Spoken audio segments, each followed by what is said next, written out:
Bismillahirrahmanirrahim. Assalamualaikum warahmatullahi wabarakatuh dan salam sejahtera. Saya Cikgu Kamaria binti Lashin daripada SMK Tan Sao Penampang. Saya akan membentangkan kajian tindakan yang telah saya jalankan, iaitu yang bertajuk meningkatkan kefahaman pelajar dalam tajuk tingkatan 5 bab 1 dasar fiskal dengan menggunakan teknik hand dalam kalangan pelajar tingkatan 5 Exora di SMK Tan Sao Penampang semasa pandemik COVID-19. Saya teruskan tuan-tuan dan juga puan-puan sekalian. Sebenarnya titik tolak kepada kajian tindakan saya ini ialah hasil pemerhatian awal saya terhadap pelajar-pelajar 5 Exora ini. Yang pertama, saya mendapati pelajar-pelajar ini agak pasif di dalam kelas. Keadaan pasif yang saya maksudkan adalah bila saya mengajukan soalan, pelajar tidak memberikan respon yang baik.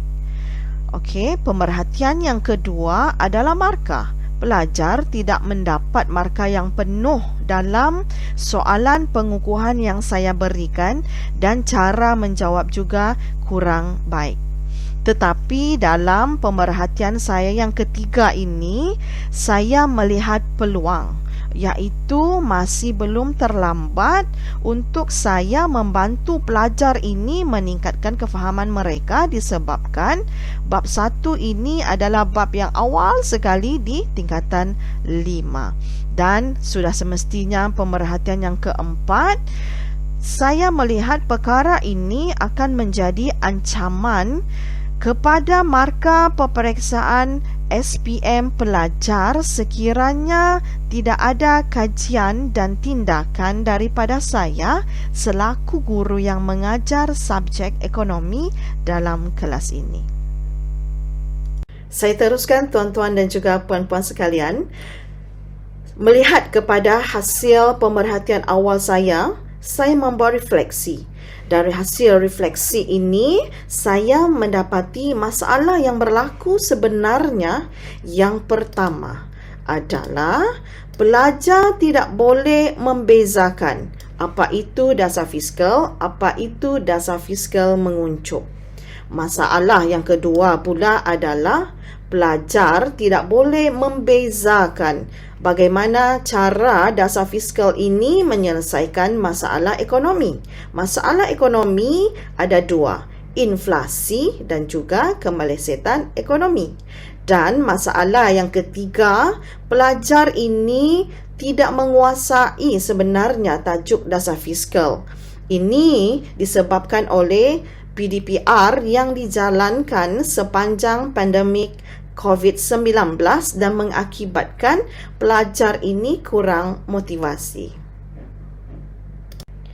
Akhirnya timbullah idea intervensi bagi kajian saya ini, iaitu teknik hand. Teknik hand ini ialah cara untuk membezakan dasar fiskal mengembang, dasar fiskal menguncup dalam tajuk bab 1 tingkatan 5 ini. Jadi, bagaimanakah teknik hand ini dijalankan dengan hanya menggunakan pergerakan tangan sahaja? Saya akan jelaskan sekejap lagi. Saya jelaskan dahulu teknik hand dalam dasar fiskal mengembang. Tuan-tuan dan puan-puan sekalian, dasar fiskal mengembang ini dilaksanakan untuk mengatasi masalah kemelesetan ekonomi. Okey, pelajar akan diminta untuk membuka genggaman tangan sebagai simbol kembang. Bila tangan dikembangkan, setiap jari akan mewakili 5 isi penting, iaitu yang pertama, jari 1, masalah kemelesetan ekonomi. Jari 2, tujuan dasar fiskal mengembang dijalankan untuk meningkatkan permintaan agregat. Jari 3, kadar cukai akan diturunkan. Jari 4, perbelanjaan kerajaan ditingkatkan. Dan jari 5 ini adalah kesan dasar fiskal mengembang, iaitu permintaan bertambah, pengeluaran meningkat dan juga peluang kerja meningkat. Itu bagi dasar fiskal mengembang dengan menggunakan pergerakan gaji. Jangan dikembangkan. Tuan-tuan dan juga puan-puan sekalian, dasar fiskal menguncup ini digunakan untuk mengatasi masalah inflasi. Pelajar diminta untuk menggenggam tangan sebagai simbol kuncup. Okey, dan bila tangan digenggam, sekali lagi, setiap jari ini akan mewakili 5 isi penting, iaitu pertama, jari pertama adalah masalah inflasi. Jari kedua, tujuan dasar fiskal menguncup ini adalah untuk mengurangkan permintaan agregat. Jari yang ketiga adalah kadar cukai ditingkatkan. Jari yang keempat, perbelanjaan kerajaan dikurangkan. Dan jari yang kelima ini mewakili kesan dasar fiskal menguncup, iaitu permintaan agregat berkurang. Yang kedua, pertumbuhan ekonomi perlahan. Dan yang ketiga, tingkat harga umum jatuh. Seterusnya, tuan-tuan dan juga puan-puan sekalian, pelaksanaan teknik hand ini saya bahagikan kepada 2 situasi, iaitu semasa pengajaran dan juga pemudacaraan PDPC di dalam kelas, dan pelaksanaan pengajaran dan juga pembelajaran di rumah PDPR semasa pandemik COVID-19. Ini adalah gambar pelaksanaan teknik hand ini di dalam kelas yang saya jalankan, dan ini pula adalah hasil kerja pelajar. Dan kolom yang kedua ini ialah pelaksanaan teknik hand ini semasa PDPR dengan menggunakan medium Google Meet, dan ini adalah hasil kerja pelajar saya. Seterusnya, tuan-tuan dan juga puan-puan sekalian, keberkesanan teknik hand ini saya terangkan seperti berikut. Saya menggunakan 2 soalan esei pendek yang mempunyai 5 markah setiap satu dan 10 markah penuh sebagai soalan pre dan juga post. Kemudian kita lihat di sini perbandingan markah dan lembaran jawapan pelajar sebelum dan juga selepas teknik hand. Sebelum teknik hand ini digunakan, kita boleh lihat di sini ya, daripada 33 orang pelajar, hanya 2 orang yang mendapat 10 markah penuh, dan ada juga yang mendapat 2 markah sahaja. Dan kalau kita lihat di bawah ini, dalam lembaran jawapan pelajar membuktikan cara pelajar menghurai menjawab agak kurang baik. Okey, dan jadual di sebelah ini pula menunjukkan data selepas teknik hand ini dilaksanakan. Kita boleh lihat di mana markah pelajar semakin meningkat. Seramai 17 orang mendapat markah penuh, dan di bawah ini pula adalah lembaran jawapan pelajar yang menunjukkan peningkatan. Akan tetapi, tuan-tuan dan juga puan-puan sekalian, objektif kajian saya ini tidak tercapai sepenuhnya kerana hanya 17 daripada 33 orang pelajar yang mendapat markah penuh. Dan akhirnya saya mengambil keputusan untuk meneruskan kajian ini dalam kitaran yang kedua.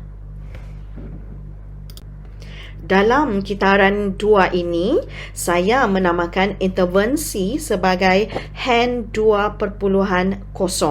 Hasil refleksi kepada kajian di kitaran 1 yang tidak berjaya mencapai objektif sepenuhnya ialah pelajar tidak dapat mengingat langkah menyelesaikan masalah ekonomi menggunakan dasar fiskal, iaitu jari 1 mewakili masalah. Jari 2 tujuan. Jari 3 kadar cukai.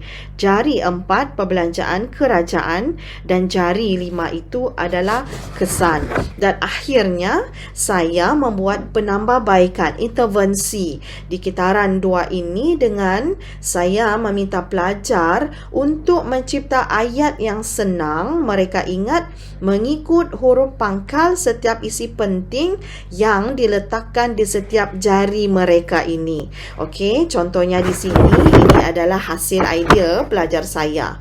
Mat tak cukup pensel ke kelas, di mana M itu masalah, T itu adalah tujuan, C itu cukai, PK itu perbelanjaan kerajaan dan K itu adalah kesan. Dan ini adalah salah satu cara untuk membantu pelajar mengingat 5 isi penting dalam dasar fiskal ini.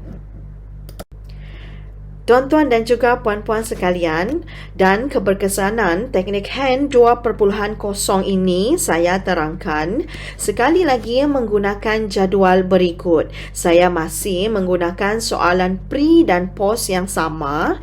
Dan perbezaan data markah adalah apabila teknik hand dilaksanakan, hanya 17 orang sahaja pelajar yang berjaya mendapat markah penuh, iaitu 10 markah. Tetapi bila teknik hand 2.0 ini dilaksanakan, seramai 33 daripada 33 pelajar 5 Exora ini berjaya mendapat markah penuh, iaitu 10 markah.